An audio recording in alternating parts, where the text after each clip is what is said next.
He's an NBA champion because he hustled. He's a Pelicans color analyst because he hustled. He's a Sirius XM NBA radio host because he hustles. It's our man, Antonio Daniels. What's up, brother? Hey. What's up, fellas? How you doing? We are good. Now, be honest. There's no radio show in the nation that gives you this type of introduction. I bet money on that. Correct. You are correct.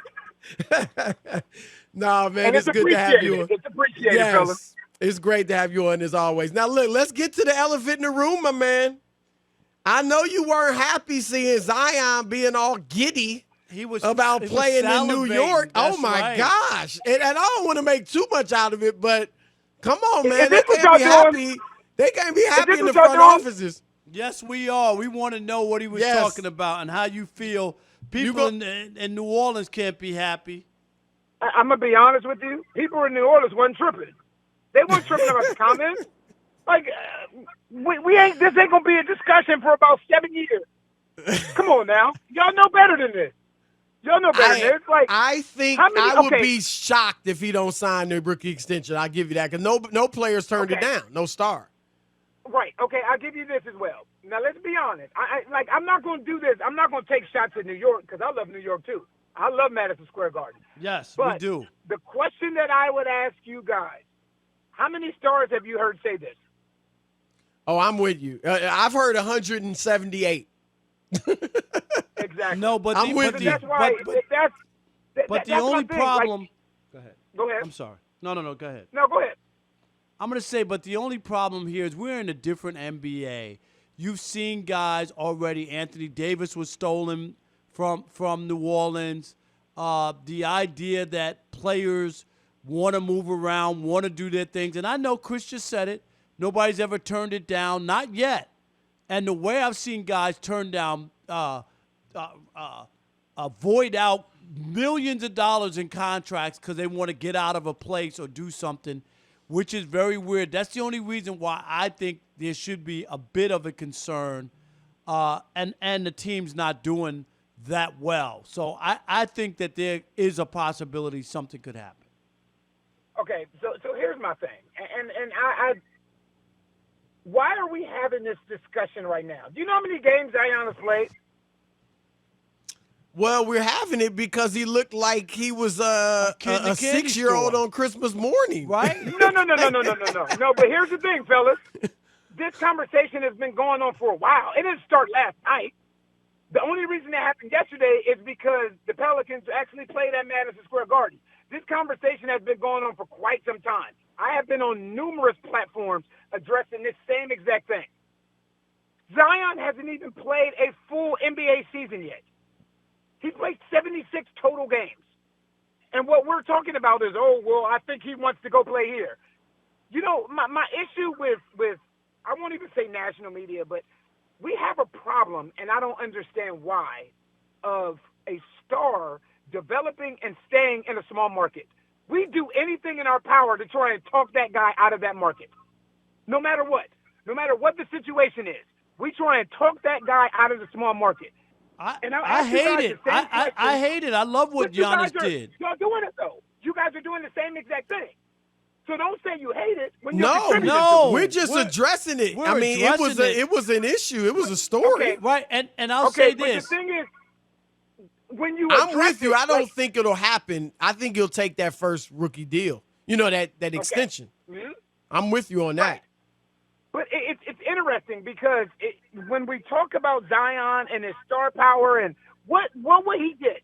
So I'm going to ask you guys the same question I've asked on different platforms. Think about the Pelicans this year, right? They were second in the NBA in national TV games. One game behind the Lakers, right? They were tied with a couple other teams. He has an endorsement deal with Jordan. He has an endorsement deal with Gatorade. He has an endorsement deal with 2K. So what can a big market offer him that he's not receiving right now?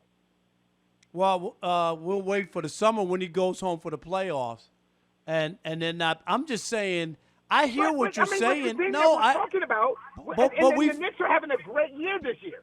They're having a great, but the Knicks have not been to the playoffs every year over the past 10 years or so. I get But it. Antonio, and I get what you're saying. Times have changed. Look, Oklahoma City was all the rage when they had their They great had all players. three So of them. we get you're right, That's right. with social media and all that. You don't need to be in a big market, but you I used to also say the same know thing about Russell Westbrook.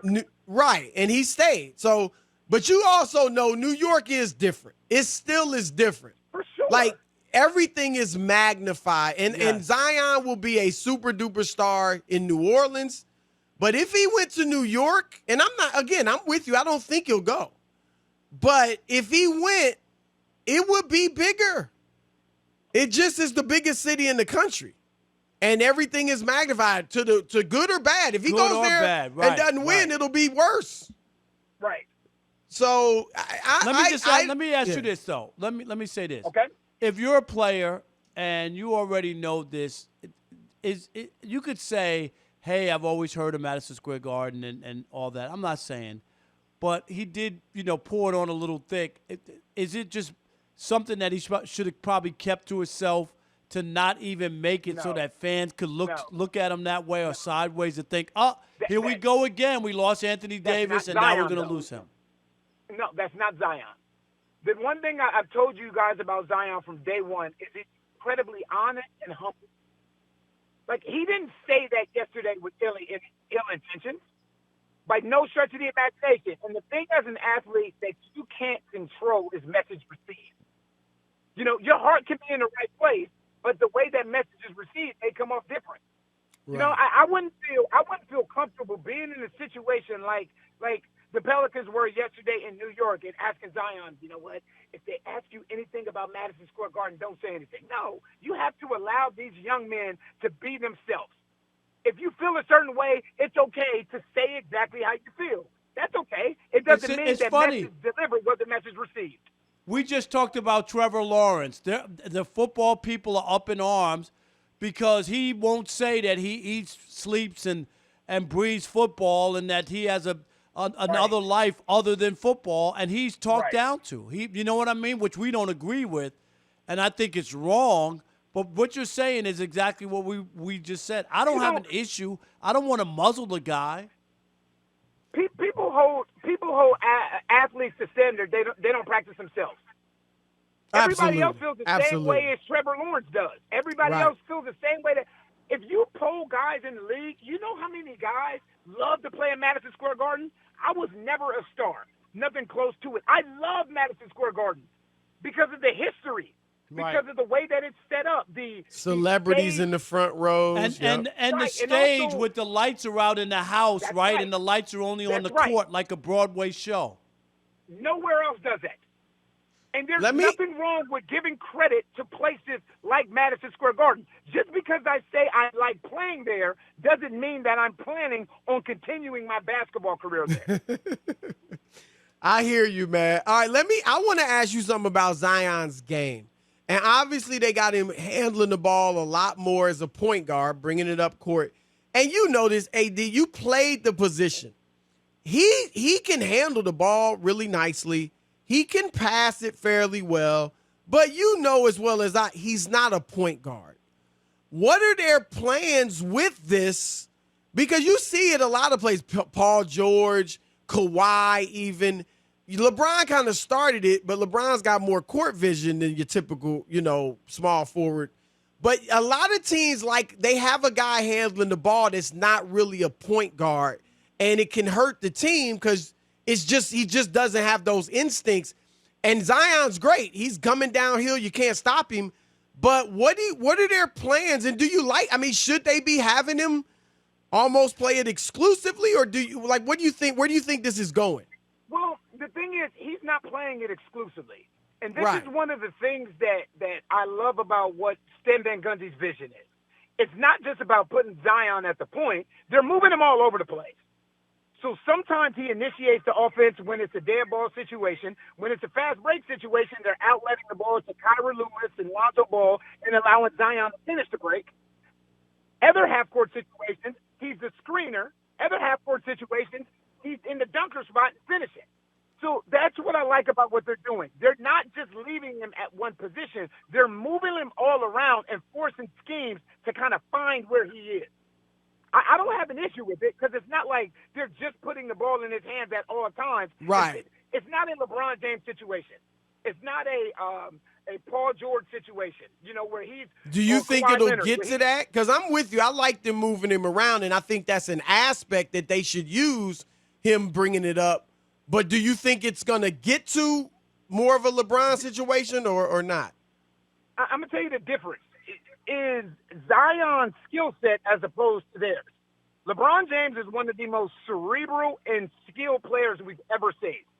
Zion's ability around that rim to catch and finish, to initiate, take contact, and make tough layups, you can't remove that part from him. Right. You know what I mean? You can't remove that aspect from his game. Now, one of the best things he's fantastic at is his skill set and finding his teammates and passing, but he has another side to his game. So I think it becomes a balance of when to put the ball in his hands, when to take the ball out of his hands, when to let him finish, when to let Lonzo handle, when to let B.I. handle. And this is what's hurting this team this year. You have a condensed season. You don't have practice time. So all the things that we're talking about right now, they don't get a chance to practice. So as Coach Van Gundy said, their practice time a lot of times is during the game, which is really hurting this team. AD, great stuff, man. We Always, appreciate it. man. Got a Thank little you. testy with Zion. We understand, all right. though. You down there in New Orleans. Never that. All right, my man. Thanks a lot. We appreciate it, brother. All right, appreciate it, brother. Hey, Yep. you know what, Chris? It reminds me of I went on the radio in Cleveland about LeBron leaving, and I remember doing the thing. I said he was leaving, and the radio host, they just attacked me. You don't know LeBron. He's loyal. He got all his friends. He's from here. He ain't going. Like they went, Branson Wright and those guys. You had a show. Right. They attacked me, Chris. Right. And then they apologized. And then they had me on again. And I said when he was in Miami that he was coming back to Cleveland. He ain't coming back here after all that. Blah, blah, blah, blah. And then they called me up again. Branson's supposed to know that. He was a beat writer for the Cavs.